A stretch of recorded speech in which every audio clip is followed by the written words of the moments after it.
not unlike most people, you're sitting at the D&D table or playing Magic with friends and you're looking around and buddy next to me just went to the doctor's and I was on high blood pressure medicine. And then the person next to me is wheezing while just sitting there. And it's like, I see these things kind of percolate. And then one night, I was laying in my room and this actual bookshelf was in our bedroom. And the top shelf is D&D manuals. The second shelf behind my ebooks are fantasy novels. And then the second two shelves are like boring health professional development books. And I was like, how can I blend these two more or less passions of mine?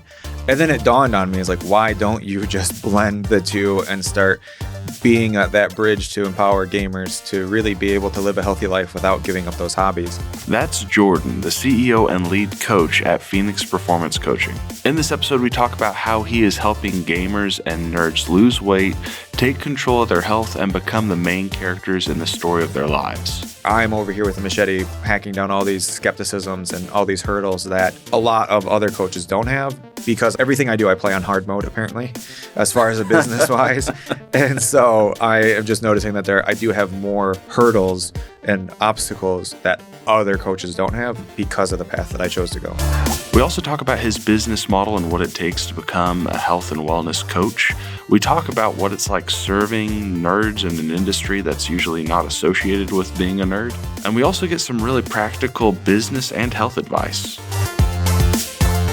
Jordan, welcome to the Business RPG.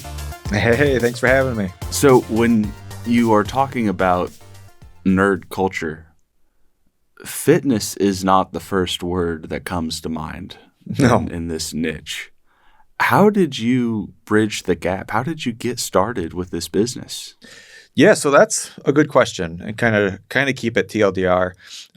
So I've been a gamer, pretty much my whole life. I got the original Fat Boy Game Boy when I was 3 with some secondhand games. And then my first Pokemon game was Pokemon Yellow.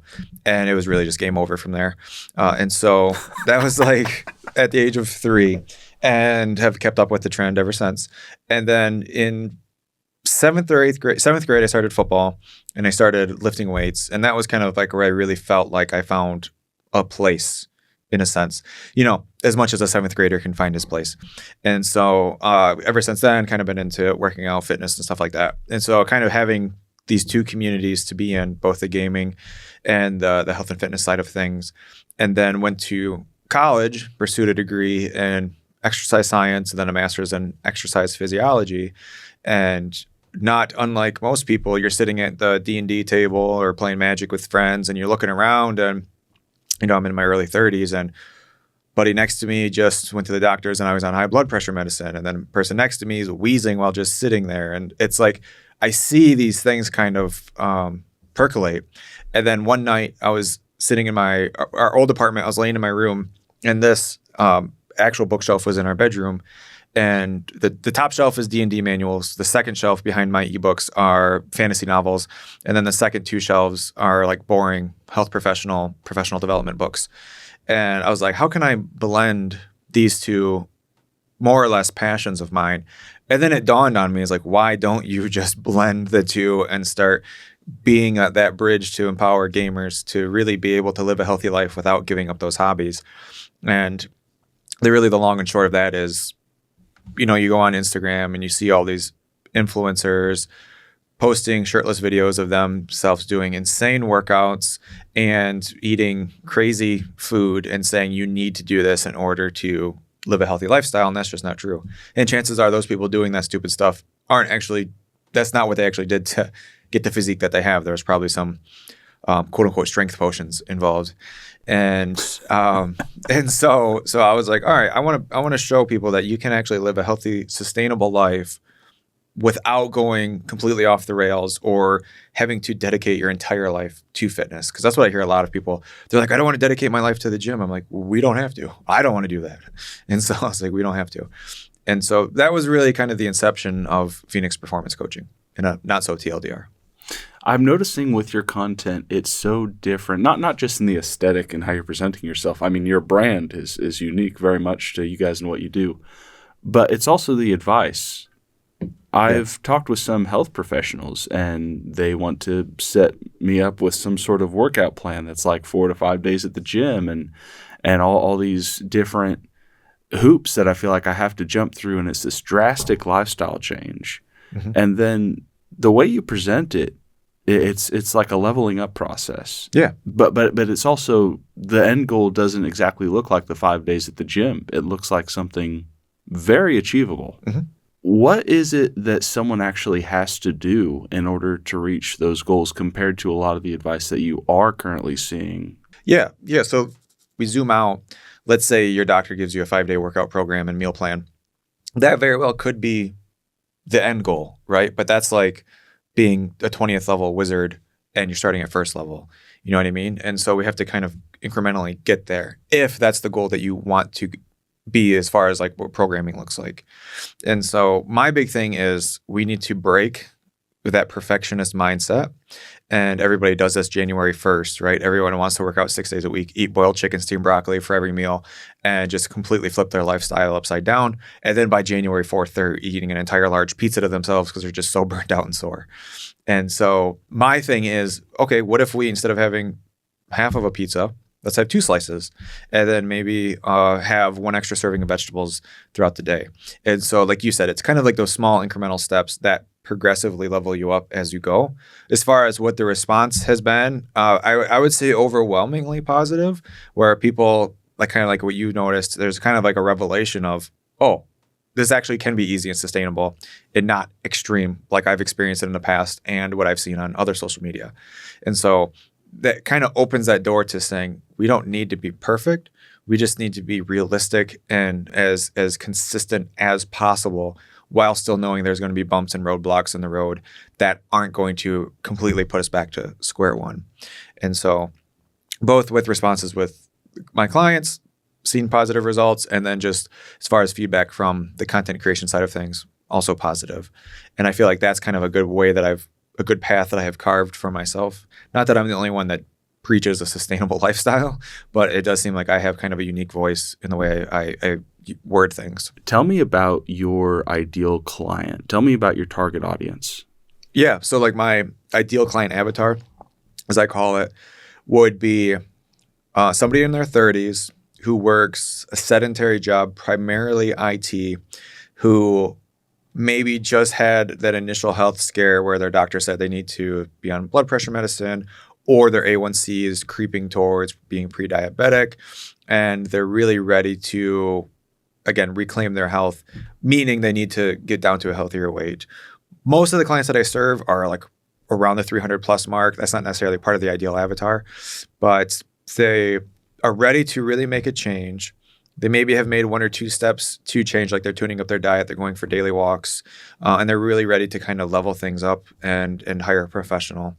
And then in addition to that, they are, I think I pretty much hit it. Oh, and they're a gamer, which is, if you're working IT, you pretty much have to play video games, I feel like. And so, yeah, that would be my kind of ideal client avatar.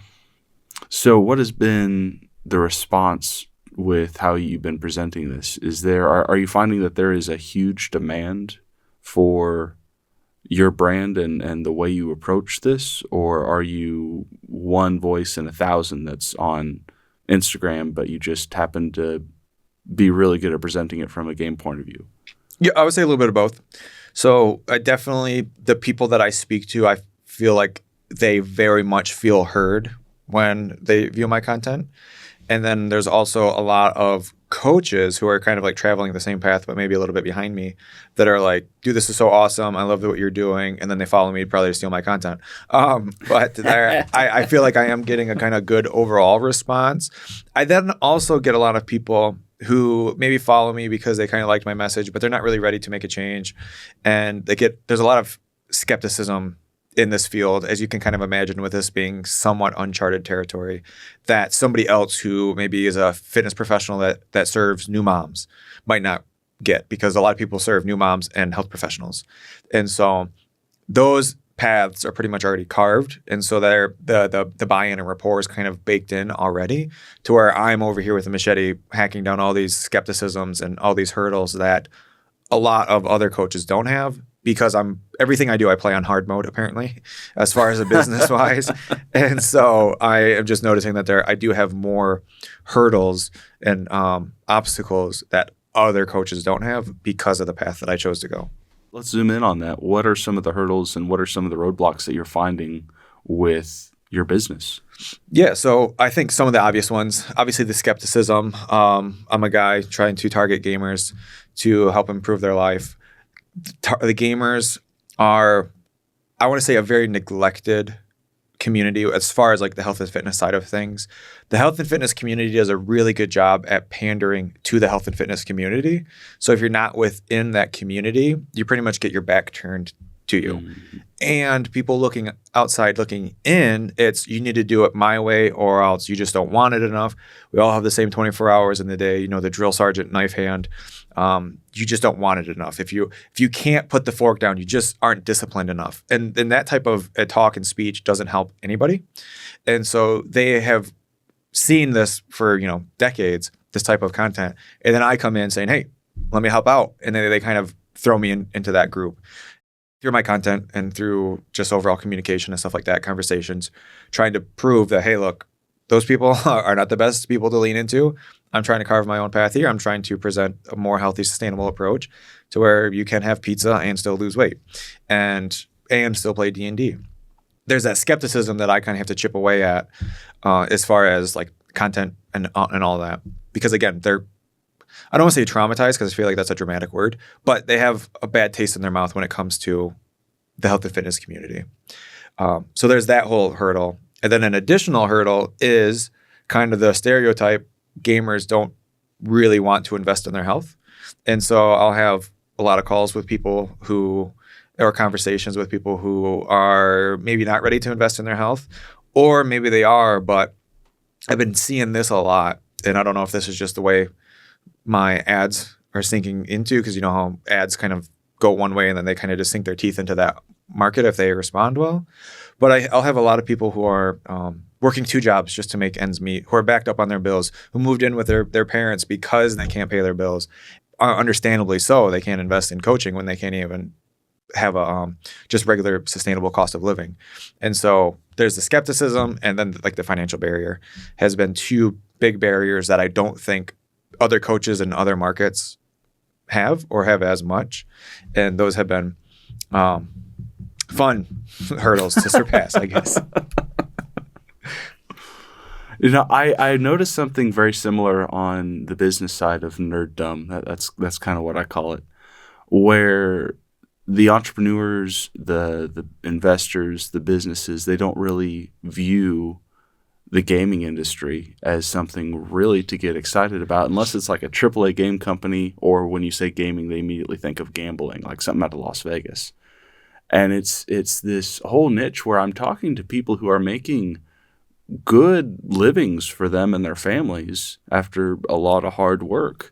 Mm-hmm. But then I meet some people who are very interested and they want to pursue this, but the content really isn't catered to either something they can understand, or there's so much education that they have to go through of that sales coach who's like, oh yeah, you just got to get told no 1,000 times and then maybe you'll be able to quit your job in 10 years. And I think why a lot of communities shun or underserve the gaming community, like you said, is because they neglect themselves. The gaming community neglects themselves by always escaping into a fantasy world of some sort, whether it's reading a book or playing a video game or building a D&D campaign, which is what I fell into for 2 years. Not that any of those are inherently wrong. Food is another one, right? Diving into food, getting the comfort through food. None of those are inherently wrong. But when you are essentially becoming an NPC of your own life, in real life, and being the main character of yourself in this fantasy world and neglecting yourself, people see that on the outside. People see that you're neglecting your physical self, you're neglecting your mental health, you're neglecting your career because you're working a dead-end job and you just don't seem to care. Like from outside looking in, you don't seem to care about your life. So why should we necessarily, and this is kind of me speaking, zooming out, outside looking in, all around, it's why should we as a community, entity, business, et cetera, why should we invest resources into marketing towards you when you don't seem to care about yourself? And so the video game industry obviously capitalizes on that by creating millions of games and it's a $1 billion industry, right? Multi-billion dollar industry. And so they'll capitalize on that escapism to where people who are like, hey, maybe you should improve your life in real life. They don't necessarily want to capitalize on that. They don't want to target them because they see that in their minds, they don't necessarily care. And obviously we know that's not necessarily true. There's that depression aspect where they are escaping into a fantasy world because they don't like where they are in real life. And so that's kind of where I come in and saying, hey, you can build that confidence to become the main character of your life by tuning up your diet, your lifestyle, et cetera, in a sustainable way. But then I'm also confronted with that obstacle of people who just don't value themselves. I know we didn't talk about objections, but one objection I get a lot during calls is finances, obviously. But a big part of that is lack of perceived value. And I've done a decent enough job towards not lack of perceived value in what I offer. It's lack of perceived value in themselves to where they don't think they are worth investing that much money into. They would rather spend that money on video games and fast food than improving their life. And I've called people out on that. And I actually asked through a couple intake questions on how much they spend on those things. And when the cost of my program is less than the cost of what they're spending on fast food, I know there's the discrepancy. And they tell me they can't pay for it. I know there's a discrepancy there. And those are the people that I lose sleep over because I know I can help them, but they're not even taking one step forward to be helped. And that bugs the crap out of me. Do you think that there is an opportunity here between industries and this audience? Yeah, I do. Because if I didn't, I wouldn't be here, right? Yeah. And so I definitely think there's a way that we can help remove the stigma that gamers are overweight, unhealthy, and they don't care about their lives or themselves. Because from the surface view, it looks like that's the case.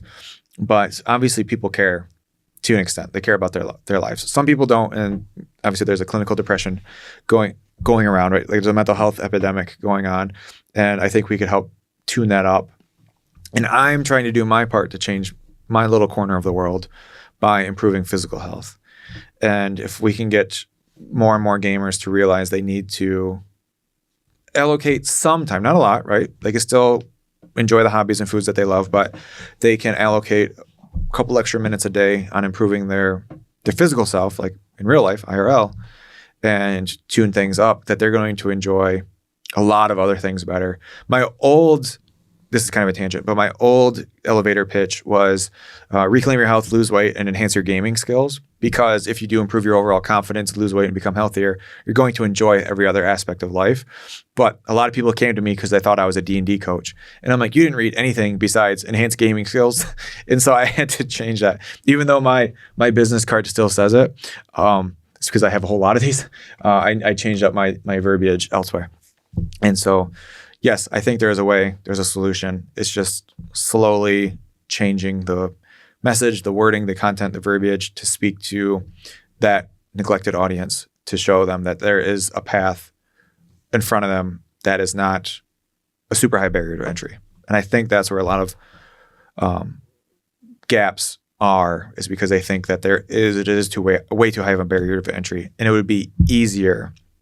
Oh, this is another tangent. It's easier to stay in your comfort zone, right? And so to not go into a tangent, people want to stay in that comfort zone out of fear of discomfort, which in my mind is a fear of failure. They don't want to work out because they feel like they're going to be overly sore, they're going to hurt, they could potentially injure themselves. It's all, in a sense, a fear of failure. And so if we say, hey, we can slowly nudge ourselves out of our comfort zone in a way that doesn't seem overly scary, then we can improve our life. It's like, going back to video games, tabletop games, to get to 20th level, you have to get to second level and to third level, right? And that's how we progress, rather than Skyrim, their anniversary just came out. And instead of attacking the giant that's right outside of Whiterun and getting thrown into the stratosphere, right? That's what a lot of people think fitness is like. And so no, let's work our way around that and level things up as we go. You know what I mean? So What are some of the solutions that you've come up with for some of these hurdles in your niche? There were two really big ones that you mentioned. The financial situation, which also given the economy and where things are at. For those listening, this was recorded in late 2024. If you're listening to this 2 years later, this data might not apply as well. But it could be a financial hurdle. It could be a content hurdle. What have your solutions been? Yeah, so a couple things. The content side of things, just trying to just improve my message and then just produce more content, which admittedly I've been slacking a little bit on lately, but just trying to produce content that speaks specifically to my avatar. And the way I do that is I create content specifically for one person. Like I actually created a character, if you will, that is my client, my ideal client avatar. And I create content speaking to that imaginary person, my imaginary friend, if you will. And so that way I know it's going to speak to people like said avatar. And so I've been doing that for 2 years now, roughly 18 months, 19 months. And then the financial side of things, obviously I can't tell people, I can't get people better jobs. But one thing I do try to do is have tiers to coaching. So I have my higher ticket, lower ticket, and kind of like a medium ticket. And then one other thing that I've been doing that I've kind of been slowly rolling out is a really, really low ticket offer, which is like an automated program that is meant to get people who are sedentary gamers up and moving in a very beginner-friendly program. And essentially what it is a beginner-friendly program that I would probably program for a client, but it is all kind of structured and set in stone. And then I threw on my homebrew D&D campaign on top of that. So each day they're getting drip-fed story beats, lore, character stuff, character bios, etc. So it helps keep them immersed. And then there's a group chat. And so I have that as $20 a month. I really should raise the rates, but I try to price it as much as a fast food run. So the argument is just go to Taco Bell one less time this month and it'll pay for it. And so that is my way to kind of remedy that while also understanding that the economy is the economy and I can't do anything really to change that. And so I try to meet people where they are as far as programming.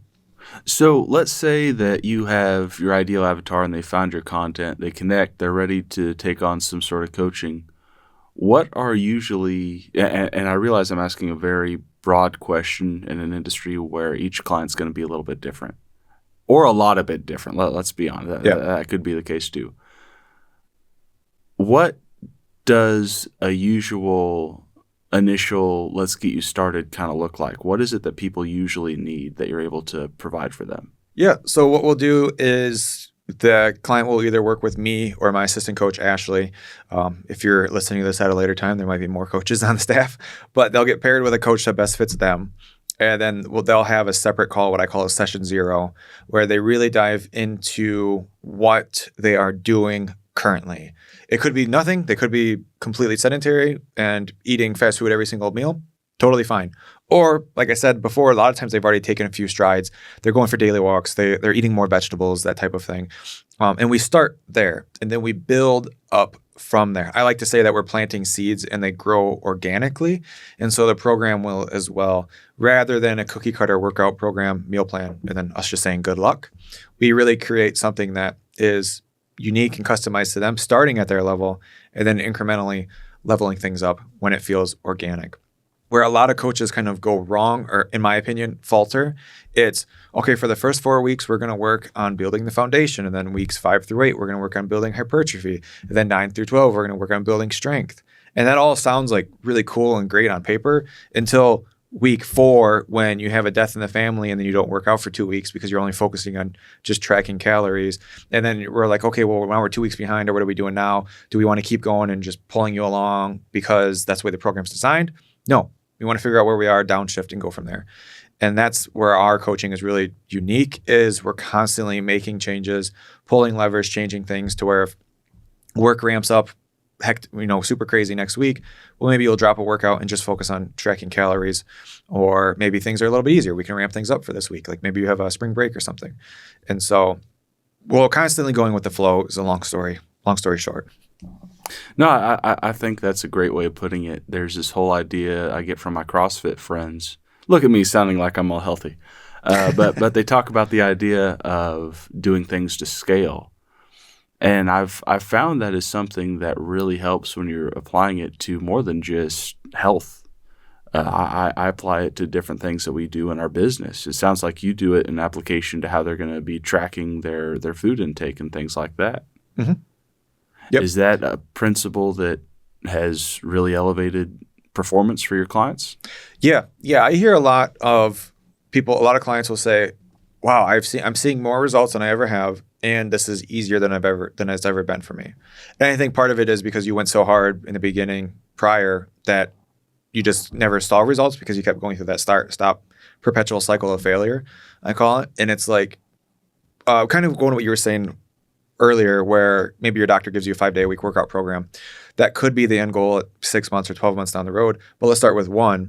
And then in 2 weeks, maybe bump it up to 2 days a week, and then maybe 3 days a week. And then at the end goal, you still have that same picture, but you took a few more steps to get there to where those steps felt more or less effortless or felt really easy. And I want, especially at the beginning of the program, I want them to tell me this is almost not enough. Like I could do more, because that's very empowering, right? I can keep doing more, I could do more, throw on another workout, I can do more. Rather than me throwing that 5-day split at you right away and you're like, holy crap, what did I just sign up for? And then they fall off after the first week because they're just so sore. And so we can take baby steps to reach that goal. And then when we do that, we are there in a much more sustainable way to where 5 days a week sounds easy because we built up all that foundation to there. And as far as client response, like I said, a lot of people will just say that this has been a very easy journey and sustainable. And they are more or less shocked. I've had some clients tell me this. I'm just completely baffled. Like they're like almost waiting for that other shoe to drop. They're like, okay, where's the catch? When am I going to fall off the rails and regain all my weight back? And ideally never, but if there is a setback, we kind of shift gears and adjust as needed. So I think that answers your question, or I just rambled to one of the two. No, I think that was a great answer. It's a very good answer. Share with me some client wins and stories of how you've helped people get to that next level of not being the NPC, but being the hero, like you put it. One client that really sticks out to me because he's a unique client is, I'll leave his name out, but he is a very unique client because his goal, well, I actually met him through a podcast, but his goal was to fly a legitimate jetpack, not like the water ones, but like an actual, I believe it was kerosene fueled jetpack that they had in London. And so his goal was like, I'm doing this in 4 months. I want to lose 20 pounds because I need to be below that mark to be able to actually fly in it. And he was somebody who's like, look, I've tried everything in the past. Slightly older gentleman than what I'm used to. He's in his mid-40s. And he's like, I've tried everything in the past. I'm on all these medications, and I just never have seen results. And in my head, I'm like, all right, cool, you're really stacking the deck against me. But we'll do what we can. And so 4 months, 20 pounds is very realistic. We got him down like 35 pounds in that 4-month time. And every call, he was one of the ones saying like, look, I just don't know why it's so easy. I'm working out. He was working out 3 days a week. And then he's tracking his calories. And if he would go out to eat for lunch or something like that, he would just cut his entree in half and then take half of it home and then eat half of it there. So he's eating what he wanted and then kind of giving himself the second meal, but you're essentially cutting your calories in half. And he's like, I'm not hungry. My energy's great. I'm down 40 pounds and everything in life is just kind of getting easier. He says, my girlfriend's really enjoying it. And he was actually able to fly the jetpack for like 10 or 20 minutes longer each flight because he had lost so much weight that there was less weight. So there's more fuel economy there. And he's just like completely baffled at all of this because we were doing this at a very slow, sustainable approach. And one thing was, this was 100% unique to him, but I really enjoyed it. The jetpack itself was 60 pounds. He's like, I need to be able to carry that around for about 30 minutes. And I was like, okay, well, what we can do is like maybe have a backpack, throw some weight on, and like kind of carry it around maybe once a week to kind of gauge where we are. He's like, I have a suit of armor that weighs about 60 pounds. I'm like, that's perfect. And so he's walking around his house with a suit of armor on. And he's like, I was able to do it for over 45 minutes, no problem. And I'm like, all right, cool. So we won that. But yeah, he's a unique case. But yeah, although he has a unique goal of wanting to fly a jetpack, a lot of clients are in similar situations where we just start off small And a lot of times when you start off slow, you're still going to see pretty significant progress by like maybe 1 to 2 pounds a week because we're doing things in an appropriate way rather than just completely blasting workouts and low calories to where your body kind of freaks out and retains water and inflammation because of all the workouts and stuff like that.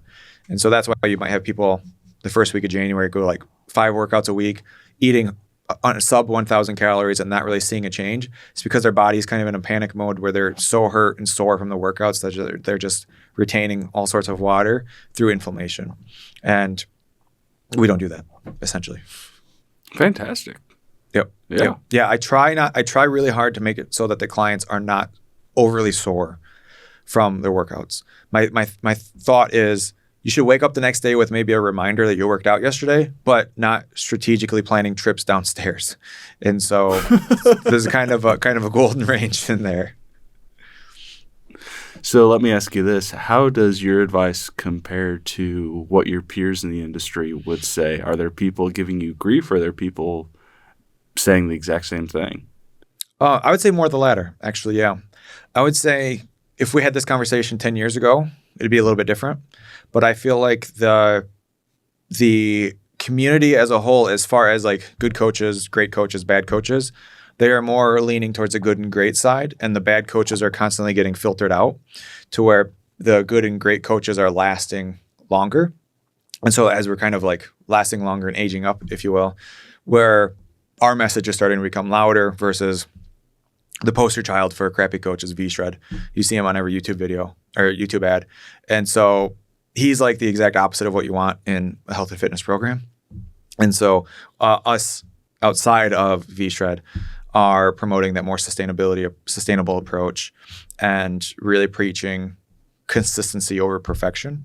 And I think that has become the louder voice, if you will, over we all have the same 24 hours in the day. You just got to want it. You just need more discipline than you've ever had in your entire life, that type of thing.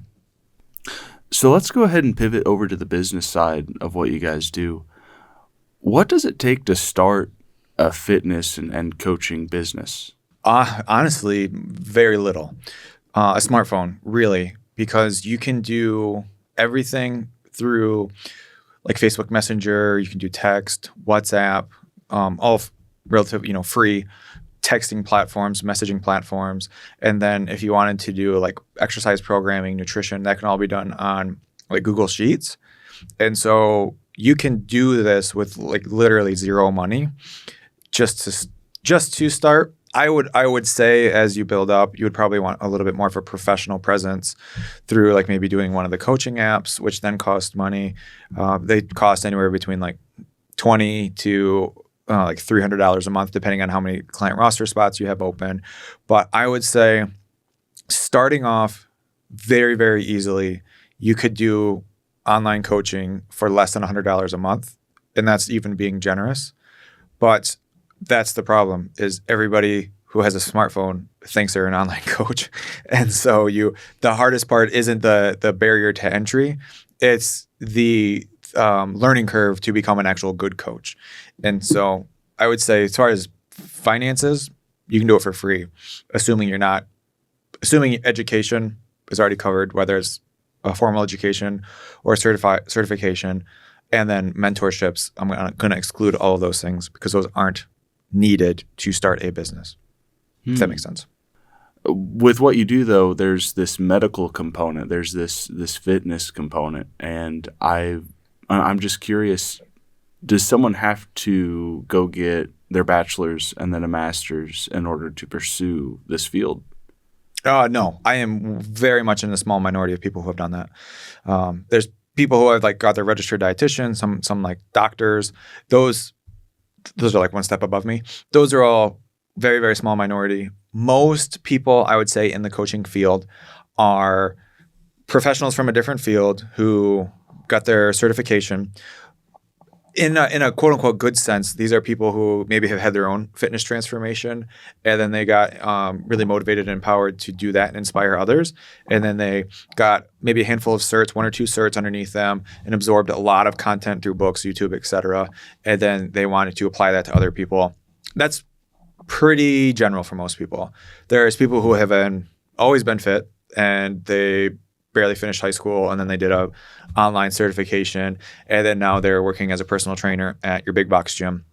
Those are your V-shred, like lower scale coaches. Not to overgeneralize, I'm sure there's a lot of coaches that have been able to work up the ladders from there, but there's a lot of people who start off saying, if you want to look like me, you have to do what I do. And that is like the bottom of the barrel as far as like coaching. And I think a lot of people kind of start there at a certain point and then build from there, but a lot of people stay there. And so I would say, as far as an education barrier, if this is a path that you want to go as specifically health and fitness, I would say absorb as much stuff as you can online. Start learning what the difference is between what's real, what's cherry-picked, and what's misinformation. And then being able to learn the ropes and build a strong base foundation of knowledge, because you're going to, if you want to serve other people, they are going to ask you questions that are not pertaining to you, it's pertaining to them. And then getting a certification or two wouldn't be terrible, but there's a lot of bad certifications out there, and a lot of them aren't worth it because they're very expensive and they don't teach you anything to where you could just learn. You just really do it to put the numbers or the letters at the end of your alphabet or end of your name. I call it alphabet soup at the end of your name. Yeah. So how do you navigate the playing field as far as good information and bad information? What's your litmus test? A little bit of overexposure. So really just absorbing it all and then seeing where kind of places overlap. And finding a few people in the field. Like I listen to Dr. Elaine Norton, Dr. Spencer Nadolsky, and Mike Israetel. Those are three like really good doctors. All three of them are doctors in the field that really teach you science-based. And you have other people in the field that will cherry pick data to say, see, carbs are bad. Processed sugars are what's killing us. Seed oils are the death of America or whatever, which is not all true. Do we eat more processed foods than we should? Absolutely. Nobody's arguing that. But nobody who is science-based is arguing that seed oils specifically are what's causing the obesity epidemic. And the people preach that. And so being able to kind of find voices that are science-based, middle of the road helps. And then also learning to read science literature, if that's the route you want it to go, which again is kind of increasing barrier to entry. And I don't want to gatekeep people by saying you need to learn how to read scientific literature because it's so boring. And I did a lot of that in grad school and I don't want to do it ever again. But being able to lean into people who do that helps. Greg Nuckols is another good one. So one of the questions I like to ask people when it comes to a service-based business where it's very client-centric, what is your strategy when it comes to lead generation? Because without enough leads in the funnel, that's really where businesses just deflate. Yeah. What has been working for you? Yeah, so I've tried it all. And so right now, my current funnel, actually which you kind of fell into, is I have top of funnel, middle of funnel, bottom of funnel, or tofu, mofu, bofu. And so my top of funnel is, so all my leads are through Instagram.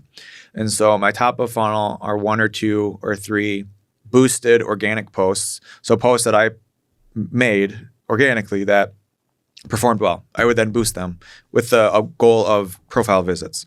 And people see that, visit my profile. They say, hey, this guy's kind of interesting. Hit me with a follow. Then we DM them saying, hey, name, thanks for the follow, blah, blah, blah. Just having casual conversation, getting to know them a little bit better, and getting to know based on their fitness goals and stuff like that, if they're a good fit, potentially maybe hop on a call. Then we do a 2-call close, go that route. If they're not, if they're doing their own thing, if they're feeling good, they're not interested, we just keep having casual conversation with them and part ways as friends type of thing. Just kind of keep top of mind marketing there. Then middle of funnel is we have 1 ad right now going, but normally it's between 1 and 3 ads of a freebie. And I pointed them out. I have 3 free ebooks that I give out. I have 2 right there that I printed off. And so they will be freebies, like a starter kit ebook, cooking and shopping guide. I have a sleep guide, working on a back pain guide. And so these are actual value that you're getting. And then we nurture them through the DMs in a very similar way, give them the free ebook, and then talk about their goals, and then try to schedule a call. Bottom of funnel is more of a direct offer. Those are the posts that you see. I'm looking for 5 avatar who want to achieve result without pain point. DM me, word, to learn more. And I have one or two of those going. Probably going to do another one, and then I want one for Black Friday going. Oh, I have one for Black Friday going. And those generate the warmest leads because, again, they're bottom of funnel. It's a direct offer. I'm specifically calling out people who want to achieve this result. And we nurture them through the DMs, hop on a call, go through that same process. And so that is pretty much it. It's ads through Instagram. Most of the ads, the boosted posts are like feed posts, and then the other ones are story ads. So they're only seen on stories, and then nurtured through the DMs. That's the sales process. Is that something that is unique, you'd say, to your industry, that strategy? Or is this something that you see work with other service-based businesses? I know it's not unique to online coaching as far as health and fitness coaching, but I would say it's very common among health and fitness coaches. Instagram is like a really good spot to get warm leads, apparently. And I have seen it in business coaching. I get a lot of people who want to do like copywriting and a lot of people that see I have ads and then they say, hey, maybe I can do your copywriting. I'm like, you have 3 followers and no profile picture. And so I would say probably any service-based industry could benefit from that. And I would argue that brick and mortar could benefit from it with just localizing it to a square mileage target. I know a lot of local game stores that suck at online, like an online presence. Like, I mean, just in general, not necessarily like the marketing side of things, but their last post was a year and a half ago. I'm like, are you even open? Like, Yeah. So they could definitely benefit from having that online presence. It can help or it can hurt if you have it. Just it's how you go about it. Yeah. Just producing good content. That's not always saying, hey, we just got this in. This is $30. It's making videos, doing like a quick reel of, Friday Night Magic or Saturday Night D&D, just like a quick B-roll reel, just showing that there is like actual business going on inside the building where people are going and showing up, and you want people to feel like they want to be a part of that culture. And that's where I think a lot of businesses, especially local game stores, falter, is they use their online their social media, their online presence as an announcement page. Hey, we just got this new book in. Hey, we just got, the next Magic set. Hey, we just got the next Pokemon set. And it's like, cool. Those are all things that we probably already knew, right?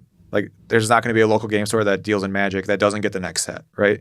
And so there's ways to tweak and change it to still get that message out, but then also show that, hey, this is actually a community that we're building. And I think that part is where a lot of local game stores need to tune it up.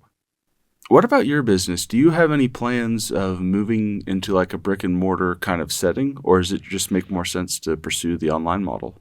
I think it would. This is a question I've tossed around a lot. I don't think doing brick and mortar would be wise because I serve clients all over the world. And so if I said, hey, I'm opening this nerdy gym in Michigan where I live, then that's not going to serve hardly anybody that's in my market or in my community, so to speak. And so I've seen other gyms that are like nerdy-esque gyms where they have like the big foam D20s and they throw it, and that figures out like that dictates what workout they do or how many reps or whatever it is.